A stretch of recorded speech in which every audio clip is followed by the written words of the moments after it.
Hello friends, जय हिंद। आज के इस वीडियो में हम देखेंगे केंद्रीय बजट 2023-24 के बारे में। हमने 21-22 और 22-23 को पढ़ लिया था। आज के वीडियो में हम 2023-24 का जो हमारा बजट आया था उसके बारे में हम डिटेल से जानने का प्रयास करेंगे। तो आप लोग वीडियो को कंटिन्यू एंड तक देखने का प्रयास करिएगा, काफ़ी शानदार रहने वाली है। अगर आपको वीडियो पसंद आती है तो वीडियो को लाइक करिएगा, अपने दोस्तों को ज़्यादा से ज़्यादा शेयर करेगा। अगर चैनल पर नए हैं तो चैनल को सब्सक्राइब करना कतई ना भूलिएगा। तो चलिए देखते हैं केंद्रीय बजट 2023 क्या है, इसमें कौन कौन से प्रावधान लाए गए थे, कितना विकास दर हुआ था, इन सबको देखने का प्रयास करते हैं।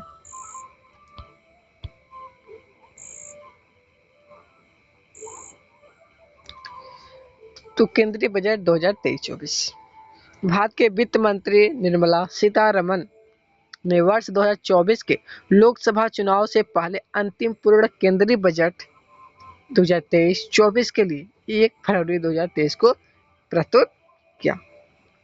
यानी जब 2024 में चुनाव होने वाला था, केंद्रीय चुनाव होने वाला था, तो उससे भी पहले इन्होंने बजट पेश कर दिया 1 फरवरी 2023 को। बजट की मुख्य बातें थी तो उनको देख लेते हैं।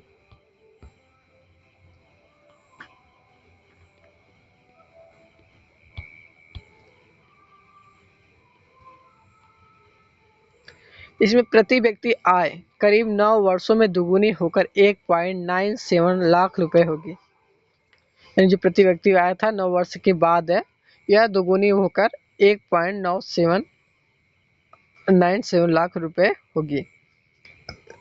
दूसरा था, भारतीय अर्थव्यवस्था का आकार बढ़ा है और पिछले 9 वर्षों में विश्व की 10वीं सबसे बड़ी अर्थव्यवस्था से 5वीं सबसे बड़ी अर्थव्यवस्था बन गई। दो प्रमुख बातें थी। तीसरा है, कर्मचारी भविष्य निधि संगठन में सदस्यों की संख्या दोगुनी से अधिक होकर 27 करोड़ रुपए तक पहुंच गई। यानी जो कर्मचारी भविष्य निधि संगठन था, उनके सदस्यों की जो संख्या दोगुनी से अधिक होकर 27 करोड़ तक पहुंच गई। चौथा था, वर्ष 2022 में यूपीआई के माध्यम से 126 लाख करोड़ रुपए के 7400 करोड़ डिजिटल भुगतान किए गए। स्वच्छ भारत मिशन के अंतर्गत 11.7 करोड़ घरों में शौचालय बनवाए गए। उज्ज्वला योजना के तहत 9.6 करोड़ एलपीजी कनेक्शन दिए गए। 102 करोड़ को लक्षित करते हुए कोविड रोधी टीकाकरण का आंकड़ा 220 करोड़ से पार हुआ। 27.8 करोड़ प्रधानमंत्री जन धन बैंक खाते खोले गए। पीएम सुरक्षा बीमा योजना और पीएम जीवन ज्योति योजना के अंतर्गत 44.6 करोड़ लोगों को बीमा कवरेज मिला। पीएम सम्मान किसान निधि के तहत 11.4 करोड़ किसानों को 2.2 लाख करोड़ रुपए का नगद हस्तांतरण हुआ। बजट की 7 प्राथमिकताओं की सप्तऋषि में सम्मिलित।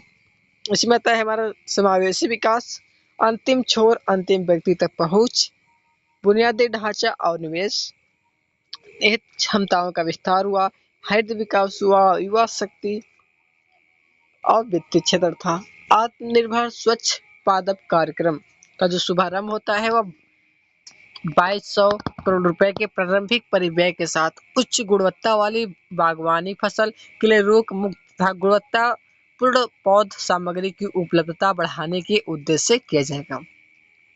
वर्ष 2014 में स्थापित मौजूदा 157 चिकित्सा महाविद्यालयों के साथ ही संस्थानों में 157 नए नर्सिंग कॉलेज खोल जाएंगे।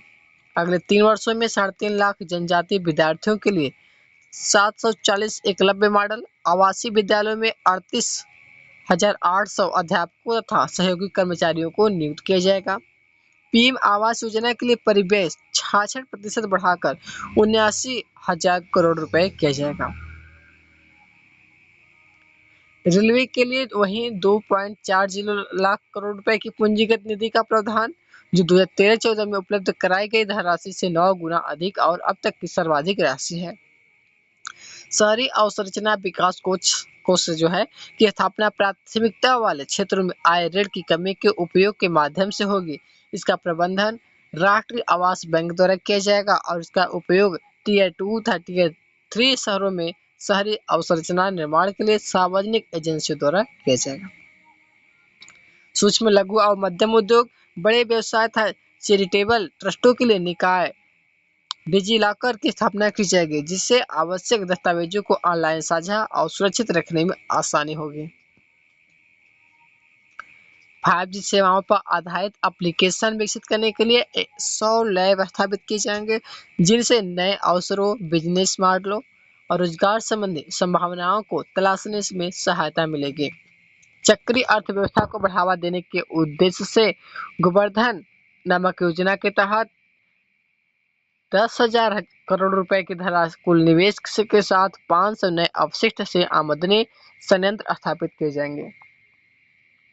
प्राकृतिक और बायोगैस का विपणन कर रहे सभी संगठनों के लिए 5% का कंप्रेस्ड बायोगैस अधिशेष भी लाया जाएगा। सरकार अगले 3 वर्षों में 1 करोड़ किसानों को प्राकृतिक खेती अपनाने के लिए प्रोत्साहित करेगी और उनकी सहायता करेगी। इसके लिए राष्ट्रीय स्तर पर वितरित सूक्ष्म उर्वरक और कीटनाशक विनिर्माण नेटवर्क तैयार करते हुए 10,000 बायो इनपुट रिसोर्स केंद्र स्थापित किए जाएंगे। प्रधानमंत्री कौशल विकास योजना के तहत जो 4 है 3 वर्षों में लाखों युवाओं को कौशल संपन्न बनाने के लिए शुरू की जाएगी। इसमें उद्योग जगत 4.0 से संबंधित नई पीढ़ी के artificial intelligence, robotics, mechatronics, IoT, 3D printing, drone और सॉफ्ट स्किल जैसे पाठ्यक्रम शामिल किए जाएंगे। विभिन्न राज्यों से कुशल युवाओं को अंतर्राष्ट्रीय अवसर उपलब्ध कराने के लिए 30 स्किल इंडिया इंटरनेशनल सेंटर स्थापित किए जाएंगे। MSME के लिए ऋण गारंटी योजना को नवीनीकृत किया गया है। यह 1 अप्रैल 2023 से कॉर्पस में 9,000 करोड़ रुपए जोड़कर क्रियान्वित होगी। इसके अतिरिक्त इस योजना के माध्यम से 2 लाख करोड़ रुपए का संपार्श्विक मुक्त गारंटी युक्त ऋण संभव हो पाएगा तथा ऋण की लागत में करीब 1% की कमी की जाएगी। कंपनी अधिनियम के अंतर्गत क्षेत्रीय कार्यालय में दाखिल विभिन्न फार्मों के केंद्रीकृत प्रबंधन के माध्यम से कंपनियों की त्वरित कार्यवाही के लिए एक केंद्रीय डाटा संसाधन केंद्र की स्थापना की जाएगी। वरिष्ठ नागरिक बचत खाता योजना में अधिकतम जमा की सीमा 15 लाख रुपए से बढ़ाकर 30 लाख रुपए हो जाएगी। लक्षित राजकोषीय घाटा 2025-26 तक 4.5% से नीचे रहने का अनुमान है। युवा उद्यमी ग्रामीण क्षेत्र में एग्री स्टार्टअप शुरू कर सके, इसके लिए कृषि वर्धक निधि की स्थापना की जाएगी। भारत को श्री अन्न के लिए वैश्विक केंद्र बनाने के उद्देश्य से हैदराबाद के भारतीय मोटा अनाज अनुसंधान संस्थान को उत्कृष्टता केंद्र के रूप में बढ़ावा दिया जाएगा, जिससे यह संस्थान सर्वश्रेष्ठ कार्य प्रणालियों, अनुसंधान और प्रौद्योगिकी को अंतर्राष्ट्रीय स्तर पर साझा कर सके। कृषि ऋण के लक्ष्य को पशुपालन, डेयरी और मत्स्य उद्योग को ध्यान में रखते हुए 20 लाख करोड़ रुपए तक बढ़ाया जाएगा। पीएम मत्स्य संपदा योजना की एक नई उप योजना को 6,000 करोड़ रुपए के लक्षित निवेश के साथ शुरू किया जाएगा। इसका उद्देश्य होगा मछली पालकों, मत्स्य विक्रेताओं और सूक्ष्म तथा लघु उद्योगों को अधिक सक्षम बनाना है। इससे मूल्य श्रृंखला दक्षताओं में सुधार लाया जाएगा तथा बाजार तक पहुंच को बढ़ाया जाएगा। कृषि के लिए डिजिटल जन अवसंरचना को एग्रीटेक उद्योग और स्टार्टअप्स को बढ़ावा देने के लिए आवश्यक सहयोग प्रदान करने और किसान केंद्रित समाधान उपलब्ध कराने के उद्देश्य से तैयार किया जाएगा। सरकार ने 2,516 लाख करोड़ रुपए के निवेश के साथ 2,516 करोड़ रुपए के निवेश के साथ 63,000 प्राथमिक कृषि ऋण सोसाइटियों PSCS की कंप्यूटरीकृत का कार्य शुरू किया है। व्यापक विकेंद्रीकरण भंडारण क्षमता बढ़ाने का प्रावधान किया गया, जिसमें किसानों को अपने उत्पादों का सुरक्षित भंडारण करने और उचित समय पर उनकी बिक्री करके लाभकारी मूल्य प्राप्त करने में सहायता मिलेगी। सिकल सेल एनीमिया उन्मूलन कार्यक्रम जल्द ही शुरू किया जाएगा। सहयोगपरक अनुसंधान और नवाचार को बढ़ावा देने के लिए चुनिंदा ICMR प्रयोगशालाओं के माध्यम से संयुक्त सार्वजनिक और नई चिकित्सा अनुसंधान को बढ़ावा दिया जाएगा। औषधि निर्माण में अनुसंधान को बढ़ावा देने के लिए एक नया कार्यक्रम शुरू किया जाएगा। विकास संभावना एवं रोजगार सृजन, निजी निवेश में बढ़ती भीड़ और वैश्विक खिलाड़ियों को टक्कर देने के लिए 10 लाख करोड़ रुपए का पूंजी निवेश जो निरंतर 3 वर्षों में 33% की वृद्धि है। विकास संभावना व एवं रोजगार सृजन। निजी निवेश में बढ़ती भीड़। वैश्विक खिलाड़ियों को टक्कर देने के लिए 10 लाख करोड़ रुपए का पूंजी निवेश जो निरंतर 3 वर्षों में 33% की वृद्धि है। स्वास्थ्य, पोषण, शिक्षा, कृषि, जल संस्थान संसाधन, वित्तीय समावेशन, कौशल विकास, आधारभूत अवसंरचना जैसे कई क्षेत्रों में सरकारी सेवाओं को बढ़ाने के लिए 500 प्रखंडों को शामिल करते हुए आकांक्षी प्रखंड कार्यक्रम की शुरुआत हुई। अनुसूचित जनजातियों के लिए विकास कार्य योजना के तहत अगले 3 वर्षों में प्रधानमंत्री पीवीजीटी विकास मिशन को लागू करने के लिए 15,000 करोड़ रुपए लगे। बंदरगाहों, कोयला, इस्पात, उर्वरक और खाद्यान्न क्षेत्रों में 100 महत्वपूर्ण परिवहन अवसंरचना परियोजनाओं के लिए 75,000 करोड़ रुपए का निवेश, जिसमें निजी क्षेत्र का 15,000 करोड़ रुपए शामिल है। अवसंरचना में निजी निवेश के अवसरों को बढ़ाने के लिए नया अवसंरचना वित्त सचिवालय स्थापित किया गया। शिक्षकों को के प्रशिक्षण के लिए सर्वोत्कृष्ट संस्थान के रूप में जिला शिक्षा एवं प्रशिक्षण संस्थान विकसित किए जाएंगे। भूगोल, भाषा सहित कई क्षेत्रों में उत्कृष्ट पुस्तकों की उपलब्धता बढ़ाने के लिए एक राष्ट्रीय डिजिटल बाल एवं किशोर पुस्तकालय की स्थापना की जाएगी। सतत लघु सिंचाई उपलब्ध कराने और पेयजल के लिए टंकियों को भरने के लिए भद्र परियोजनाओं के लिए केंद्रीय मदद के रूप में 5300 करोड़ रुपए दिए जाएंगे। पहले चरण में 1 लाख पुरातन अभिलेखों के डिजिटलीकरण करके डिजिटल इपिग्राफी संग्रहालय में भारतीय रिपोजिटरी ऑफ इंस्क्रिप्शन की स्थापना। केंद्र का प्रभावी पूंजीगत व्यय 13.7 लाख करोड़ रुपए। अवसंरचना में निवेश बढ़ाने और पूरक नीतिगत कार्यों को प्रोत्साहित करने के लिए राज्य सरकारों को 50 साल के ब्याज रहित कर्ज को 1 और साल के लिए जारी रखा जाएगा। हमारे शहरों को भविष्य के अस्थायी शहरों में बदलने के लिए राज्य और शहरों को बड़ी शहरी नियोजन सुधारों एवं कार्यक्रमों को प्रोत्साहन।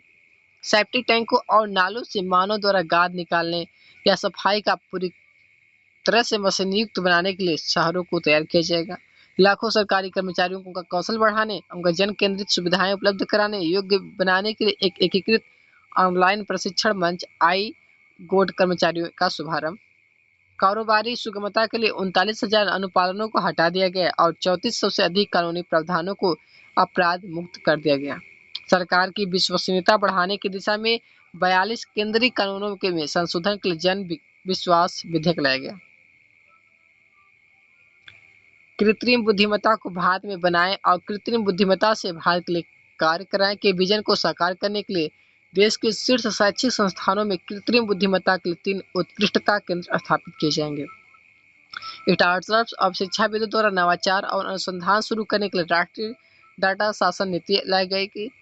व्यक्तियों की पहचान और पते के मिलान अद्यतनीकरण के लिए वन स्टॉप समाधान की व्यवस्था की जाएगी, जिसमें डिजिलॉकर सेवा और आधारभूत का मूल पहचान के रूप में प्रयोग किया जाएगा। अस्थायी खाता संख्या का इस्तेमाल निर्दिष्ट सरकारी एजेंसियों के सभी डिजिटल प्रणालियों के लिए पैन को सामान्य पहचानकर्ता के रूप में प्रयोग किया जाएगा। इससे कारोबार करना आसान होगा। कोविड अवधि के दौरान एमएसएमई अपनी संविदाओं के निष्पादन करने के लिए विफल रहे तो बोली या निष्पादन प्रतिभूतियों से संबंधित जब्त राशि का 95% भाग सरकार और सरकारी उपक्रमों द्वारा उन्हें लौटा दिया जाएगा। प्रतिस्पर्धी विकास जरूरतों के लिए दुर्लभ संसाधनों को बेहतर तरीके से आवंटित करने के लिए परिणाम आधारित वित्त पोषण। न्याय के प्रशासन में दक्षता लाने के लिए 700 करोड़ रुपए के परिव्यय से ई न्यायालय परियोजना का चरण 3 शुरू किया जाएगा।